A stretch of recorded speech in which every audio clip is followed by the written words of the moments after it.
The current National Development Plan 2 of Uganda highlights roads and the energy sector as one of the important sectors that would promote women's and girls' empowerment. When you look at the Equal Opportunities Commission and its mandate, we are there to eliminate all forms of discrimination and to support affirmative action. In this year's 63rd session of the CSW, we'll share our different experiences that promote women and girls in the infrastructure sector. Uganda, located along the equator in East Africa, the country is fondly called the Pearl of Africa due to its beauty. According to the Uganda Bureau of Statistics, women made up 52% of the 39,883,463 total population in 2018.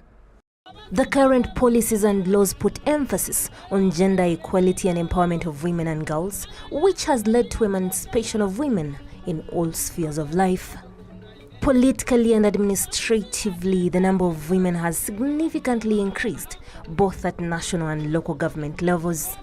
In Parliament, there are over 143 members who are female, with several other ministries, departments and agencies headed by women.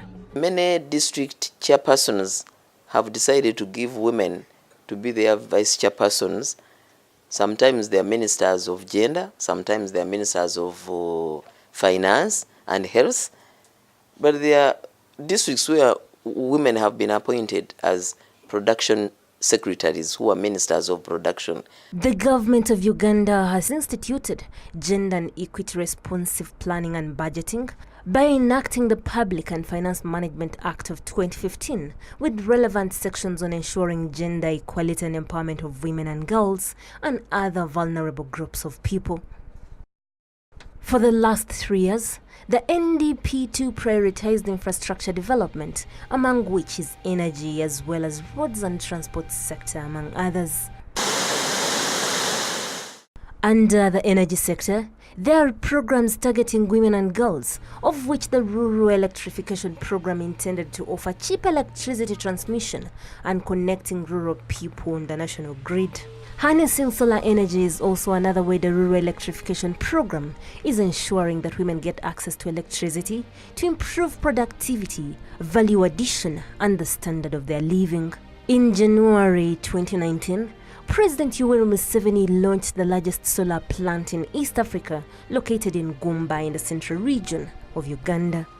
This solar energy is intended to increase under-generated electricity in rural areas for purposes of sustainable industrial development and improvement of social service delivery.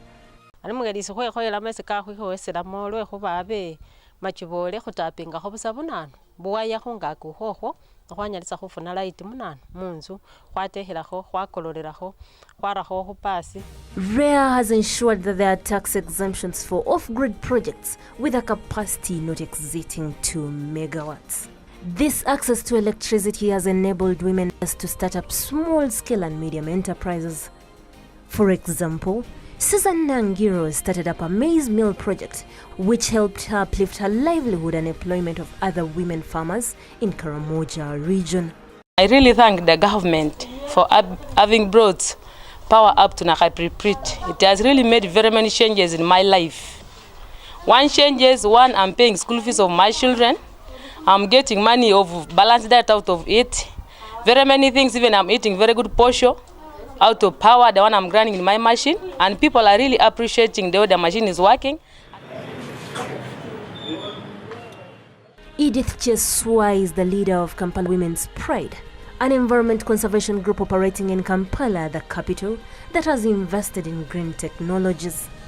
Cheswa's group produces smart cooking options that rely on abundant solar received all year round.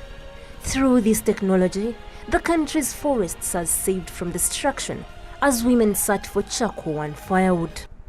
We no longer buy those bags of charcoal, and I don't even know how much they cost.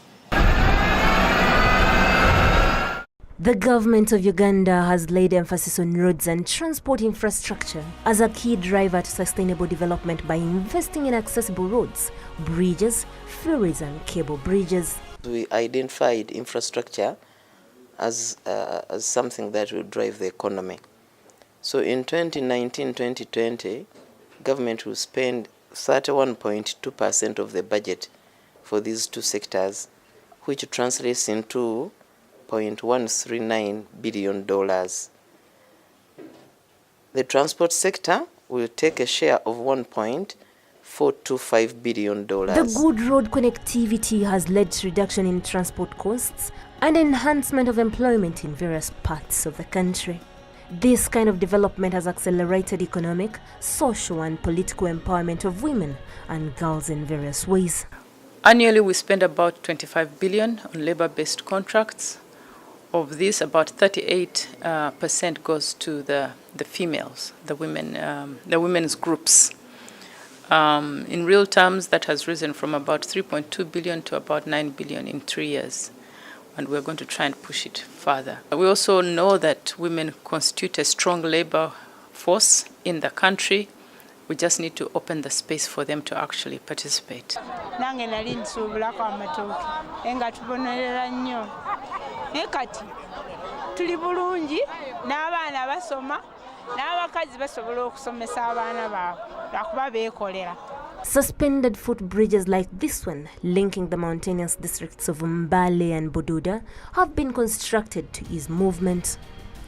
This bridge is over Pasa, a river that often floods during the rain season, affecting movement in this farming community. Lutuyamba okuyitako abaana bagenda ku masomero, tugenda mu ddwaliro, tugenda okulima, tugenda okima amazzi. The government has also tarmacked roads, with the total number of paved roads standing at 4,551 kilometers of paved roads. This paved road network is augmented by feeder roads, some of which are constructed by women.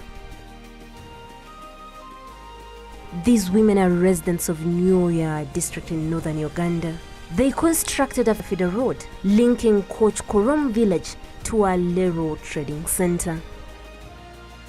The feeder roads have facilitated access to social services like health centers, schools, and markets, among other places. We are right in the middle of the two villages, Alero and Kochtorom.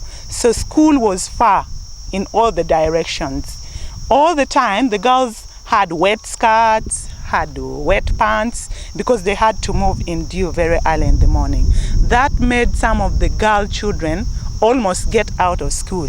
But I'm happy to say that since this road was constructed, it has become better for our kids to access school and also for us to access the market. Bridges like this one in Jinja, linking Kampala to the key port of Mombasa in neighboring Kenya, have fostered trade and development, allowing women to improve their livelihoods. Where bridges cannot be constructed, ferries have been provided by government to ease transport. The Obongi ferry links Moyo to Ajuman district, allowing schoolgirls access education across the River Nile in Obongi town. We cross every morning to go to school using the ferry, and we don't pay for it.